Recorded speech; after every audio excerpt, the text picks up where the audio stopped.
Every great figure in history was later given a moniker at some point in their lifetime or after their death.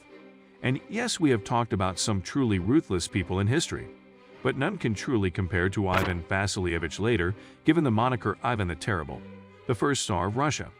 What could he have possibly done to earn a name such as that? Welcome to Crazy History, where we bring you the craziest, weirdest facts from human history. Join us today as we look at Ivan the Terrible, the worst Tsar of Russia.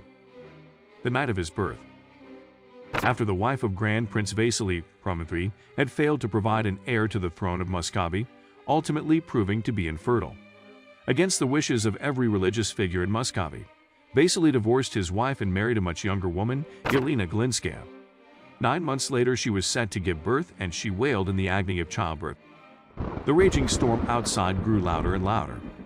Vasily shuddered as he recalled the curse laid on him by a priest over a year ago. Muscovy was an Orthodox Christian nation surrounded by Catholics on one side and heathen Muslims on the other.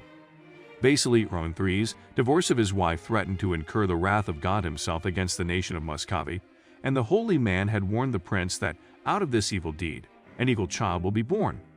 History would prove the priest's prophecy all too correct. Ivan the Terrible, or Ivan Vasilievich, was born on August 25, 1530, and almost from the moment of his birth, his life was destined to not be a happy one. His rise to power. Shortly after the death of his father, Ivan was proclaimed Grand Prince, though, as we'll soon see, this title meant very little in Muscovy royal court. His mother took control of the throne on his behalf and acted as regent until 6 years later, when she died suddenly and mysteriously. Even though people suddenly dying was pretty much just a regular Sunday afternoon in 16th century Muscovy, the death of Ivan's mother was a little too sudden and convenient for the elite boyar, a ruling class of wealthy merchants and noblemen who weren't keen on taking orders from anyone they hadn't personally installed on the throne. Ivan and his younger brother were raised by different boyar families, who continued their power struggles as they named themselves regents to the throne. Some accounts state that the boys were treated poorly, dressed in rags and forced to beg for food even while being kept in a royal palace. Whatever the truth, the boyars' treatment of Ivan would add to a growing resentment and paranoia concerning the boyars, which would one day end in a lot of blood spilled. Throughout all this, Ivan maintained a strict silence. To the boyars, it seemed as though their plan had worked. The young boy had turned into a terrified and obedient idiot. They could ignore him now, even leave him alone. But on the evening of December 29, 1943, Ivan, now 13, asked Prince Andrei Shuisky to come to his room. When the prince arrived, the room was filled with the palace guards. Young Ivan then pointed his fingers to Andrei and ordered the guards to arrest him, have him killed, and throw his body to the bloodhounds in the royal kennel. Over the next few days, Ivan had all of Andrei's close associates and most of the boyars arrested and banished. Ivan was now well and firmly out of the grasp of the boyars, and to defy him meant to defy the will of God himself. He killed his son. Although many accounts of Ivan's wicked deeds seem to be targeted towards his enemies or some unfortunate people in his kingdom, this isn't the case, as he has also showcased his wicked nature to his family too. One day, while Ivan was in the palace, he saw his daughter-in-law dressed in a manner which he deemed indecent, and he decided the best course of action was to beat her for this indecency. Might I add also that she was pregnant? Yes, Ivan the Terrible beat his daughter-in-law until she had a miscarriage. When his son found out and confronted Ivan about this, he struck his son with a pointed staff, killing him. Grandiose executions.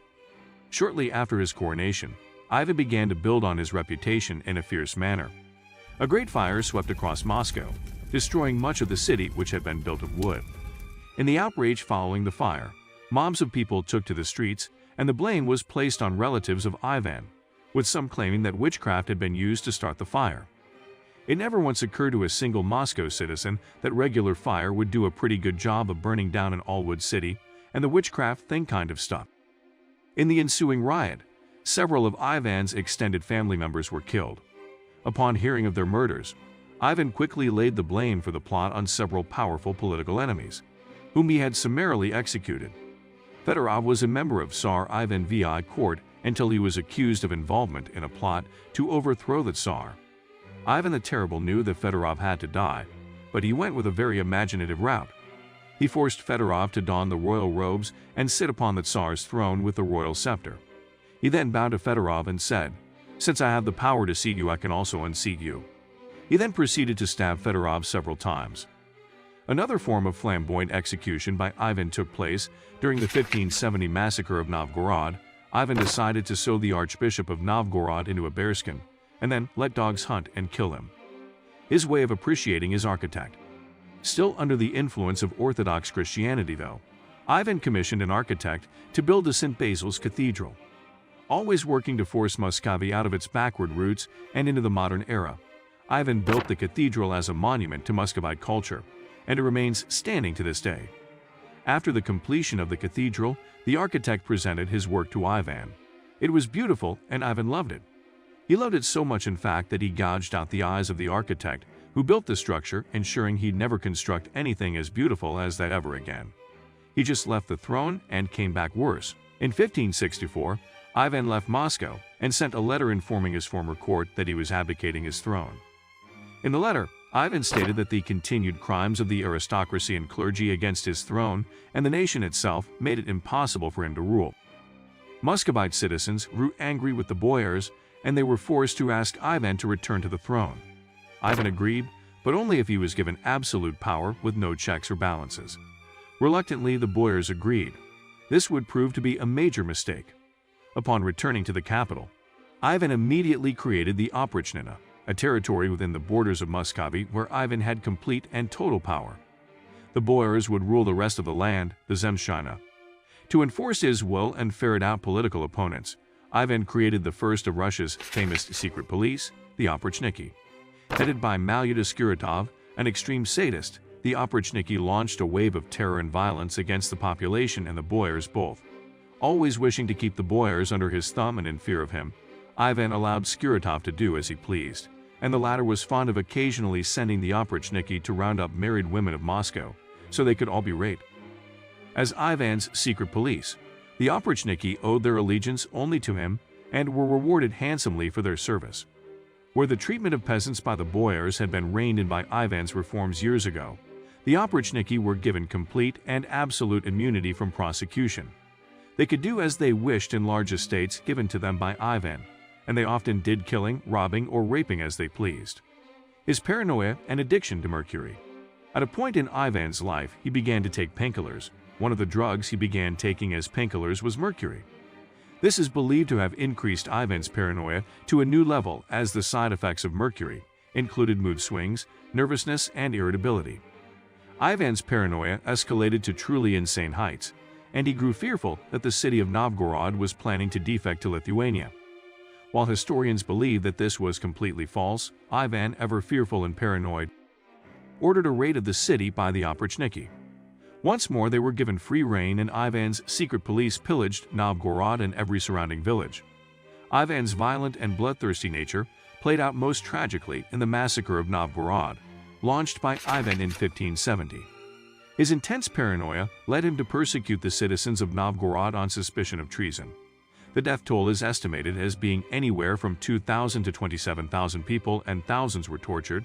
What is known, though, is that Ivan routinely ordered the execution of Novgorod's citizens, tying men, women, and children to sleighs and running them into the freezing Volkhov River. He died playing chess. Clearly, Ivan the Terrible was a guy with a serious lack of self-control, and this extended to his mind. So when he sat down to play chess, a game of cold, hard strategy, he straight up died. The reason for his fatal attack is unknown, though it was likely a stroke. Ivan's black legacy of torture, rape, and murder would spread across Muscovy. While his moniker as the Terrible was a mistranslation of a Russian honorific, Ivan nevertheless lived up to his mistranslated title and remains one of the most reviled men in history. And while he was a brutal dictator, his sheer determination and willpower would serve to unify Muscovy and set it on the path to becoming modern Russia. With all that has been said, what do you think about Ivan the Terrible now? Do you think anyone else in history was more evil?